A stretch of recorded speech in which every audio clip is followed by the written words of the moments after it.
Bueno, el trabajo se basa básicamente en analizar el fenómeno Milei en las elecciones PASO 2023, un aporte psicosociológico a la comunicación, construcción y espectacularización de su persona. Para introducir habría que entender primero cómo y en qué contexto surge. Milei surge en los medios de comunicación hace 7 años básicamente como un simple panelista que venía a proponer cuestiones económicas bastante contrarias a lo que se llevaba en el contexto argentino, y eso le permitió poco a poco ir dándose a conocer para después alcanzar posteriormente dos bancas en la Cámara de Diputados, y en ese momento decide presentarse o empezar su carrera hacia la presidencia.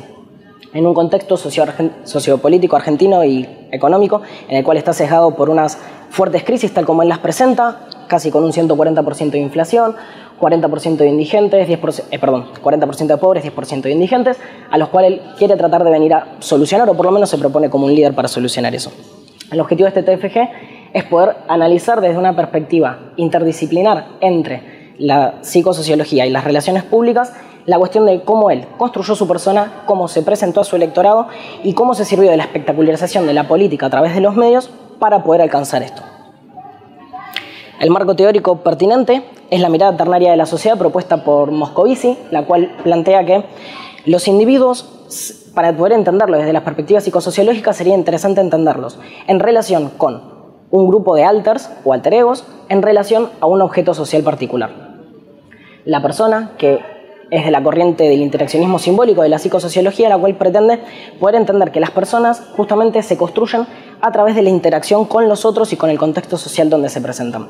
A su vez de esto deriva el modelo dramatúrgico propuesto por Goffman, que lo que pretende es analizar a modo de como si fuera una puesta en escena de una obra de teatro, cómo esas personas llevan adelante los roles y las presentaciones que hacen de cara a los otros, básicamente.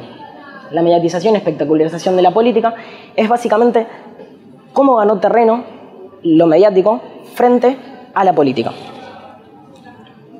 La metodología pertinente para este trabajo de fin de grado fue el análisis interpretativo de entrevistas. Se llevó a cabo el análisis de 7 entrevistas hechas en medios de comunicación masiva de índole privado con periodistas que la particularidad que tenían, y los medios la particularidad también que tenían, es que se enfocaban a un público disidente o opositor a la corriente gobernante de turno en ese momento, o sea, el oficialismo de Frente de Todos.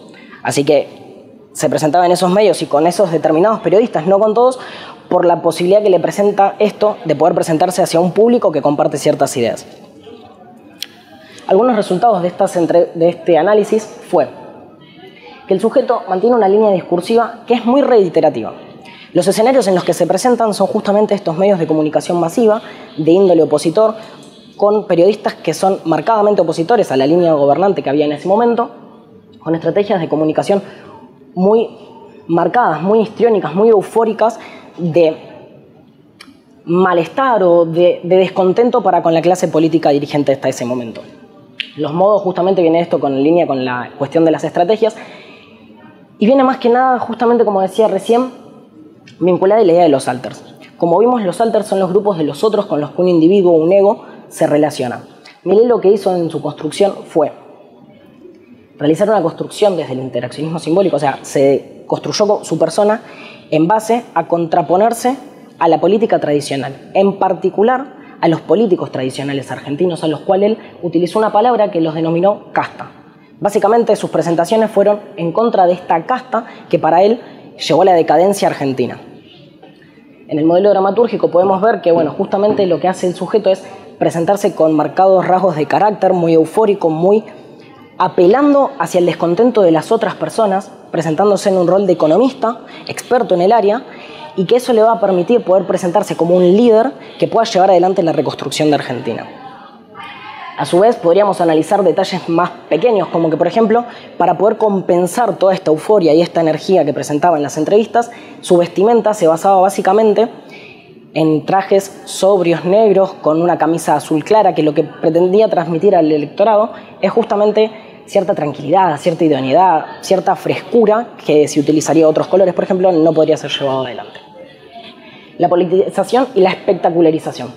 Esto quiere decir que los dos grandes ejes de su discurso fueron relacionados a cuestiones de problemas de índole públicos para la sociedad argentina, como lo fueron los problemas económicos y los problemas de seguridad, los cuales utilizó como eje central para poder presentar este descontento frente a los demás. la importancia y el rol de los medios de televisión. Justamente fue una persona que la campaña fue bastante más diferente a lo que veníamos acostumbrados en la política tradicional, porque se basó más que nada en estas entrevistas que daba en los medios televisivos. Y tenemos que entender que justamente el sistema mediático ganó muchísima importancia frente al sistema político, porque, como dicen algunos autores, como por ejemplo Sobaler, dice que si un candidato no se presenta en la televisión es como si no existiera. Y además lo que permite esta televisión es que quienes la consumen en realidad están proyectando cuestiones que son de índole personal e individual de su psique y después las están introyectando nuevamente. Entonces es como que funciona a modo de un espejo. Entonces estas personas lo que hacían es, bueno, un gran número de electores, un 30% del padrón electoral argentino, se identificó con estas propuestas y dijo, le voy a dar mi oportunidad, le voy a dar mi voto, porque tengo la esperanza de que esto permita cambiar el descontento que yo también sufro para con la política. Para concluir y no extender demasiado mucho más, justamente vuelvo a retomar estas ideas.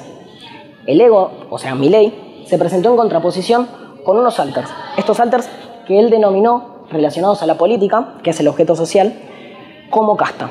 A su vez también tenemos un grupo de alter egos que él planteó que básicamente eran todas aquellas personas que comparten las ideas de la libertad y que puedan llevar adelante estos ideales para tratar de reconstruir la Argentina en sus términos.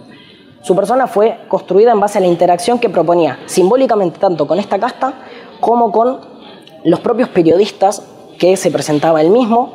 Se basó en rasgos histriónicos de carácter, con un fuerte descontento, con una persona bastante avasallante y que parecía como que, entre comillas, no se dejaba avasallar por el resto y que tenía unas convicciones y unas ideas muy marcadas y muy fuertes, que era básicamente reconstruir la Argentina, en sus palabras, con las ideas liberales de Alberdi, que propone desde el comienzo, porque propone que este modelo que llevamos adelante Argentina en los últimos 100 años no funcionó.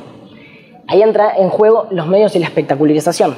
Dentro de estos medios lo que hizo él fue justamente poder presentarse, utilizarlos como escenario, y le permitió que, como en los medios y el sistema mediático ganó terreno sobre el político, necesitó espectacularizar sus propuestas para que así a las personas les pueda llegar bastante. A ver, en los contextos sociales, en los que las personas están marcadas por fuertes descontentos sociales, económicos, el entorno dicta muchísimo, y en especial la televisión, que es algo que proyecta la realidad individual de cada uno, dicta muchísimo los estados afectivos. Entonces se sirvió de esto para poder apelar a esas emociones de las personas y poder conseguir que ese electorado crezca, no sabíamos cuánto, después nos enteramos que en las PASO consiguió el 30%, bueno, hoy en día es presidente de la nación.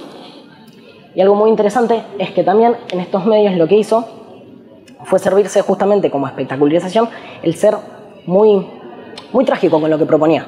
Proponía que si seguíamos el camino que veníamos teniendo adelante, terminábamos con una crisis que iba a ser más grande que la del 89, el Rodrigazo y el 2001 juntos. Entonces es como que, bueno, trató de advertir a la población o presentarle a la población estas ideas de decir, bueno, me vengo a proponer yo, volvamos a las ideas anteriores porque vimos que esto no funciona, llegó a la decadencia, y parece que por lo menos al público que trató de comunicar funcionó bastante bien, por lo menos a criterio personal, porque le permitió conseguir hoy en día la presidencia de la nación. A modo de agregado, diría una frase de Sigmund Freud escrita en 1921, que es que en la vida anímica el otro cuenta con toda regularidad como modelo y como enemigo. Y por eso desde el comienzo la psicología individual es simultáneamente psicología social. ¿Cómo lo puedo vincular esto con nuestra temática? En la vida anímica, o sea, en cada individuo, en el ser de cada uno, el otro, esta idea de alters, puede ser con toda regularidad un modelo, estos alter egos, gente con la que nos identificamos, con la que queremos relacionarnos, con la que podemos compartir ideas afines, y como enemigo, aquellos alters, sin más, que son contra quienes uno se puede contraponer. En el caso de Milei, los alters o los enemigos era lo que él denominaba como casta. Y por eso desde el comienzo la psicología individual es simultáneamente psicología social. ¿Por qué esto es importante para nosotros? Porque de raíz histórica las relaciones públicas nacen de la mano de Bernays. Bernays era el sobrino de Freud y construyó gran parte de su trayectoria gracias a los textos que le presentaba a su tío. Así que como relacionistas públicos propongo, o me parece bastante interesante, que no tenemos que olvidar la cuestión individual de las personas a las que estamos comunicándonos y entender que esas cuestiones individuales también son de índole social. Muchas gracias. Bueno, y ya tenés tu candidato a presidente. Y entonces, tuviste la oportunidad de asesorarlo. ¿Qué de lo que le funcionó en campaña sería importante que mantenga en términos del marketing político constante que hoy en día propiciar en su gobierno? Lo que yo, por lo menos desde mi vaga expertise, le propondría es que continúe siendo con estos rasgos tan marcados de carácter, tan frontal, tan directo, porque justamente la población argentina lo que viene es bastante sesgada, por lo menos es lo que se vio en este tiempo, y que gran parte se dio cuenta que por ese camino no se puede ir más, y que siendo de esa manera tan natural, en especial hoy en día donde en las redes sociales estamos todos tan conectados y se puede ver la verdad casi al instante, porque el archivo es instantáneo, en otra época eso no existía. Por eso la comunicación política en este caso cambió bastante, y le diría que mantenga esa línea, que no se despegue de ahí, que no pase a ser un político tradicional como él criticó, porque si no, gran parte de su electorado lo que iba a hacer después es probablemente no estar tan contento y probablemente no sé si le permitirían una reelección. En ese punto, gran parte de los gobiernos que tuvimos hasta ahora, sobre todo los gobiernos kirchneristas, basaron fuertemente su marketing político en la construcción de relatos. ¿Qué consejo le darías a Milei en términos de la construcción de relatos? ¿Él debería construir un relato? Yo le diría que hoy en día, y por lo menos por cómo vimos que funcionó y cómo la realidad en términos sociales está cambiando, que no construya relatos, porque los relatos después se pueden caer frente a los datos, y hoy en día tenemos archivos que son básicamente al alcance del clic. Y como generalmente, en especial, gran parte de su electorado es joven, ya los jóvenes, esa construcción de relato, en gran parte, en gran medida, muchísimos, no nos sirve, porque nosotros tenemos la posibilidad, el acceso de nuestras manos, el ver cómo en el mundo hay ciertas ideas que funcionan. Entonces, si vos me venís a contar, esto es lo más a índole personal, si vos me venís a contar un cuento de hadas que yo sé que después no va a funcionar o no va a ser real, yo le diría que no construya ciertos relatos demagógicos, porque no nos interpela ya, en especial a los jóvenes que somos, bueno, gran parte de quienes lo vamos a seguir votando. A mí me gustaría preguntarte por qué tu decisión fue el análisis en televisión cuando Milei fue tan fuerte en redes sociales. O sea, me costó, porque sentí que hubo mucho texto y mucho en lo que te basaste que era de lo que sería la antigua política. Yo creo que cuando analicemos a Milei en unos años, con otra capacidad, no tan sentido, vamos a poder ver que hizo un cambio muy grande en lo que es comunicación política. A mí lo que me interesaría en ese caso es que, si bien fue muy importante en las redes sociales, los recortes que la propia, o sea, en redes sociales lo que tuvo fue un crecimiento muy orgánico. Muchísima gente propiamente decidía abrir cuentas y publicar lo que él comunicaba. Pero tenemos que tener un detalle. Lo que él comunicaba, o los fragmentos que todos veíamos por redes sociales, venían desde la televisión. O sea que la televisión no deja de tener ese rol bastante fundamental, que lo que en sí, para ponerlo en términos simplistas, es da autoridad a quien se presenta. No es lo mismo que si él todo lo que decía lo comunicaba por videos en redes sociales, que si tenía el aparato mediático detrás que lo apoyaba, que le daba esa posibilidad de presentarse, para que después los usuarios recorten esas entrevistas y las publiquen en redes sociales. Para mí fue muy interesante la cuestión de las redes sociales, pero sin olvidarnos y sin dejar de tener en cuenta que si las apariciones no hubieran sido en televisión, no hubieran tenido el mismo impacto. O sea, la construcción de contenido se basó en los medios de comunicación para después volcarse reducidamente, porque, a ver, gran parte de lo... El bache en donde los medios no le dieron lugar, porque tuvo bache... Sí, donde no. Y ahí fue importante el poder recuperar entrevistas anteriores y de los discursos anteriores para poder seguir fomentando en redes sociales lo que él proponía. Pero sin tener ese aparato detrás hubiera sido muy difícil, creo, o por lo menos no sé si hubiera sido tan grande la posibilidad de crecer como tuvo. ¿Y ahora qué va a hacer? ¿Dónde va a construir? ¿Dónde, digamos, que en principio le sacó la pauta a los medios, ¿no? Lo cual vamos a ver qué reacción tienen los medios ante esa falta de pauta, pero vi que ya creo que hizo un video del mismo, sí. ¿No? No fue a un canal de televisión. Sí, ahora, bueno, a ver. ¿Por qué lo recomendarías? Gran pregunta.